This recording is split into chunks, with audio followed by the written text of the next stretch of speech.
अस्सलाम वालेकुम व्यूवर्स, कैसे हैं आप लोग। उम्मीद है आप सब ठीक होंगे। जैसे कि हम जो न्यूरोमस्कुलर कोऑर्डिनेशन का चैप्टर पढ़ रहे थे काइनिंग का, तो उसको हम फर्दर कंटिन्यू करते हैं। ठीक है, तो आज का हमारा टॉपिक है फ्रेंकल एक्सरसाइजेस। बेसिकली ये फ्रेंकल एक साइंटिस्ट था, डॉक्टर था, ठीक है, जो कि मेडिकल सुपर स्टूडेंट था सेनेटोरियम में। ठीक है, और ये स्विट्ज़रलैंड में इसने क्या किया, कुछ एक्सरसाइज बताई थी ताकि किसके लिए, वॉलंटरी कंट्रोल ऑफ मूवमेंट के लिए। ठीक है, ताकि एक हमारा जो कोई भी किसी भी पार्ट है उसका सेंसरी मैकेनिज्म है उसको यूज़ करने के लिए इसने कुछ हमारी एक्सरसाइज बताई थी। ठीक है, ये बेसिकली जो एक्सरसाइजेज हैं ये नर्वस सिस्टम और मस्कुलर सिस्टम है उनके आपस में कोऑर्डिनेट के हिसाब से बनाई गई थी। तो बेसिकली ये जो इसने बेसिकली इसमें ये बताया कि हम मतलब किसी भी अल्टरनेट मेथड जो होता है किसी भी मसल की एक्टिविटी को कंट्रोल करने के लिए, तो ये कुछ एक्सरसाइज बताई थी। ठीक है, तो इसमें बेसिकली जो मेन चीज़ है कि सबसे पहले एक तो कंसंट्रेशन होनी चाहिए, अटेंशन, मतलब कि कोई भी अटेंशन का कंसंट्रेशन कितना होना चाहिए, प्रिसिशन कितनी होनी चाहिए और रिपीटेशन कितनी होनी। बेसिकली इसमें इसका जो एम था कि ये हम किसी भी मूवमेंट को कंट्रोल करने का इसका एम था, ताकि वो बंदा कोई भी है वो अपनी जो एक्टिविटीज़ है ना वो अपने से मतलब इंडिपेंडेंटली कैरी आउट कर सके। ठीक है, सबसे पहले इस फ्रेंकल एक्सरसाइज की टेक्निक्स पढ़ते हैं। तो सबसे पहले जो हमारा है कि नंबर पॉइंट है पेशेंट की पोजीशन।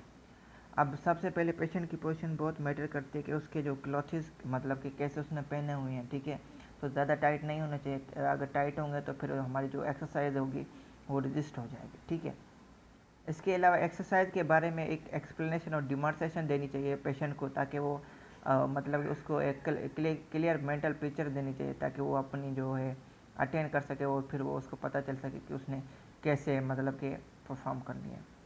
और थर्ड पॉइंट ये है कि पेशेंट को भी ये चाहिए कि वो अपना फुल अटेंशन दे, ताकि उसको उसकी जो परफॉर्मेंस है एक्सरसाइज की वो अच्छे से अच्छे हो सके और अपनी वो मूवमेंट स्मूथ और एक्यूरेट कर सके। ठीक है, और इसके अलावा जो मूवमेंट है उसकी जो स्पीड होती है वो क्या डिक्टेट करता है, फिजियोथेरापी डिक्टेट करता है उसमें कैसे करेगा कि उसे वो एक रिदमेटिक काउंटिंग करेगा। ठीक है, और या मूवमेंट ऑफ हर हैंड के जरिए मतलब कि वो अपना क्या करेगा, उसकी जो मूवमेंट है उसकी स्पीड को डिक्टेट करेगा कि मतलब कि पेशेंट की जो मतलब कि जैसी उसकी स्ट्रेंथनिंग होगी उसी हिसाब से उस मतलब कि उसकी स्पीड मूवमेंट करनी पड़ेगी। ऐसे ना हो कि पेशेंट बहुत ही लेज़ी और हम उससे कहें कि वो ज़्यादा स्पीड से काम करे, तो ऐसा नहीं है।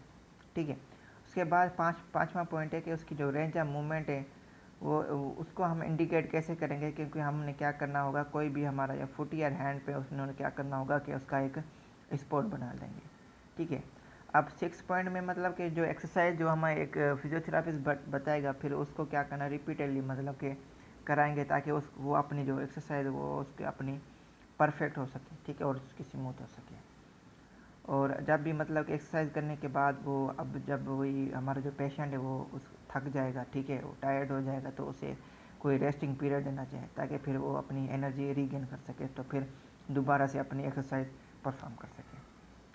उसके बाद है प्रोग्रेशन। अब जो प्रोग्रेशन है ना वो कैसे अचीव होती है, वो अब उस प्रोग्रेशन तब भी अचीव होगी जब हम क्या करेंगे, स्पीड को अल्टर करेंगे या उसकी रेंज को या हम किसी भी एक्सरसाइज की कॉम्प्लेक्सिटी को। तो इसको अल्टर करने से हमारी जो होती है प्रोग्रेशन हमें मिलती है। अब जो हमारी जो क्विक मूवमेंट्स होती हैं वो एक लेस कंट्रोल रिक्वायर करती हैं as compare to slow one. अब जैसे हम देखो कि क्विक मूवमेंट्स होगी तो वो जल्दी से जल्दी करेगा, तो उसका इतना कंट्रोल उसके करने की ज़रूरत नहीं पड़ेगी। लेकिन जब स्लोअर वन होगी तो फिर उसे हर एक एक चीज़ को देखना पड़ेगा कि उसने कैसे कैसे करना है। बिल्कुल ठीक है, ये सारे उस पॉइंट्स हैं। अब इसकी मतलब कि ये जो हमने पढ़ा कि फ्रेंकल एक्सरसाइज थी कौन सी, मतलब कि उसके एग्जांपल्स क्या क्या हैं वो हम बताते हैं कि कौन कौन सी एक्सरसाइज इसने फ्रेंकल ने बताई थी। सबसे पहले एक्सरसाइज है लाइंग में। लाइंग में करनी है और हेड को रेज करना है। ठीक है, इसमें हमने क्या करनी होती है, हिप की एबिडक्शन और एडक्शन करनी है। सबसे पहला हमारी जो लेग हो वो फुली सपोर्ट होना चाहिए और वो हमारी स्मूथ सरफेस पे होनी चाहिए। तो उस पर हमने कौन सी मतलब कि हेड को रेज करके लाइंग पोजिशन में हिप की एबिडक्शन करनी है और एडक्शन करनी है। उसके बाद सेकंड इसकी जो एक्सरसाइज है वो है लाइंग में है, उसमें मतलब कि हेड को रेज करना है। उसमें एक वन हिप की और नी की फ्लेक्जन और एक्सटेंशन, मतलब कि इसमें हिप की नी और नी की फ्लेक्जन भी करनी है और एक्सटेंशन भी करनी है। इसमें जो इसका जो हील होगा वो हमारी वो सपोर्टेड होना चाहिए, ठीक है। और उसकी जो प्लेंथ जो की पोजीशन है वो हमारी जो इंडिकेट कौन करेगा, फिजियोथेरेपिस्ट को इंडिकेट करनी चाहिए, ठीक है। उसके बाद ये सारी जो है ना ये एक्सरसाइज लेग्स की है लाइंग पोजीशन में। उसके बाद है लाइंग में हेड रेज करके, उसमें हमने ये करना होगा कि वन लेग जो होगी उसको हम रेज करेंगे, फिर हम किसी भी स्पेसिफिक मार्क होगा उस पर उसको हील को प्लेस करेंगे। किसी भी जो मार्क होगा वो किसी भी प्लेस पे लगेगा, फिर क्या करेंगे, पेशेंट को बताएंगे कि वो उसी पोजीशन में मतलब कि क्या करेगा, वो इंडिकेट करेगा, फिर उसे उसी करनी पड़ेगी, ठीक है। ये हो गया हमारा। उसके बाद है लाइंग में हेड रेज करके डी में, उसमें क्या करना है, हिप और नी की फ्लेक्जन और एक्सटेंशन के साथ साथ एबिडक्शन और एडक्शन करनी है, ठीक है। ये सारे मतलब कि इन चारों जो लेग्स की जो एक्सरसाइज है लाइंग में है, लेकिन चारों जो एक्सरसाइज है इसमें हमने क्या करना है, हेड को रेज करना है, ठीक है। ये हमारी थी लेग्स की लाइंग में।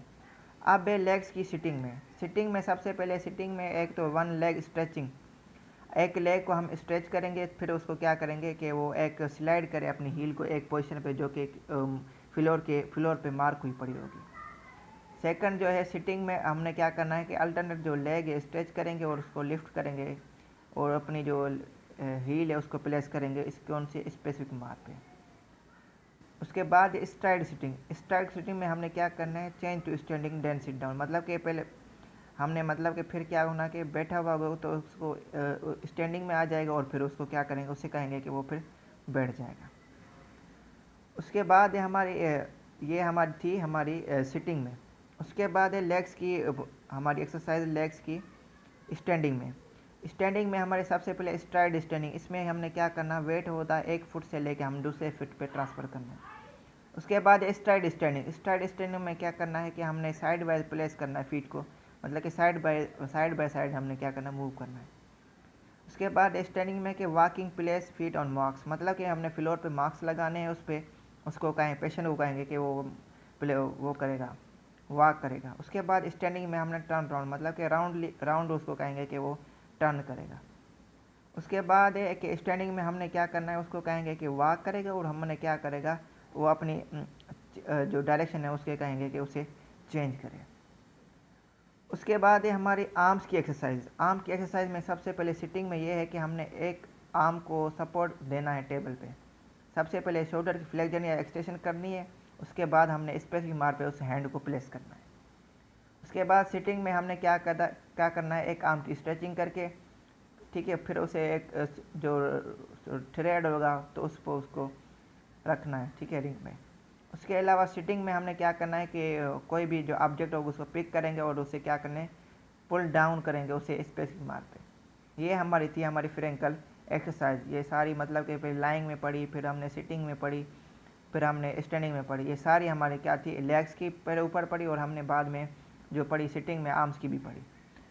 उसके बाद है exercise to promote movement and rhythm. अब ऐसी एक्सरसाइज जिससे हमारी मूवमेंट अच्छी हो सके और रिदम भी अच्छी हो सके। सबसे पहले है हमारी सिटिंग में। सिटिंग में ये करेंगे कि एक हिप की फ्लेक्जन और एडक्शन करेंगे, ठीक है। और ये हमने क्या करना है, मूवमेंट को रिवर्स करके रिपीटेडली इसको कर लेना है। उसके बाद हाफ लाइंग में हमने क्या करना है, वन लेग की एबडक्शन करनी है और हमने नी को जो प्लेंथ होगा उसके साइड पे लेके आना है, ठीक है। ये एक सेकंड एक्सरसाइज हाफ लाइन में। उसके बाद सिटिंग में हमने क्या करना है, लीन फॉरवर्ड मूव करना है और हमने क्या करना है, टेक वेट को जो ना 1 फुट पे हमने लेना है। उसके बाद स्टैंडिंग में हमने क्या करना है, आर्म स्विंगिंग फॉरवर्ड और बैकवर्ड मूवमेंट्स करनी है। उसके बाद स्टैंडिंग या वॉकिंग में हमने क्या करना है, बाउंसिंग और कैचिंग या थ्रो और बॉल वाली मूवमेंट्स करानी है। ये हमने जो लास्ट वाली पढ़ी थी ये हमारी मूवमेंट थी, ये मूवमेंट को प्रमोट और रिदम को प्रमोट करने के लिए एक्सरसाइज थी। इसी के साथ ये हम आज का लेक्चर एंड करते हैं। उम्मीद है इसी लेक्चर में आपको अच्छा लगा होगा, आपको बहुत सारा समझ आया होगा। बेसिकली अगर एग्ज़ाम पॉइंट ऑफ व्यू से देखा जाए तो ये 2 क्वेश्चन इंपॉर्टेंट है। फ्रेंकल एक्सरसाइज ये हमारे लोगों के लिए आता है, ठीक है, इसकी एक्सरसाइज पूछता है। और इसके अलावा ये जो हमारी मूवमेंट और रिदम की जो एक्सरसाइज हैं ये हमारी उसके लिए, हमारी शॉर्ट के लिए इम्पोर्टेंट है। इसी के साथ साथ जो हमने पीछे पढ़े थे कि हमने इससे पहले पढ़ा था कि हमने इनकोऑर्डिनेशन और उसकी मतलब कि काजेज जो थी ये भी हमारे लॉन्ग के लिए इम्पोर्टेंट है। तो अगर आप हमारे चैनल पे फर्स्ट टाइम है तो लाइक कमेंट और सब्सक्राइब करें और अपना ख्याल रखें। बाय।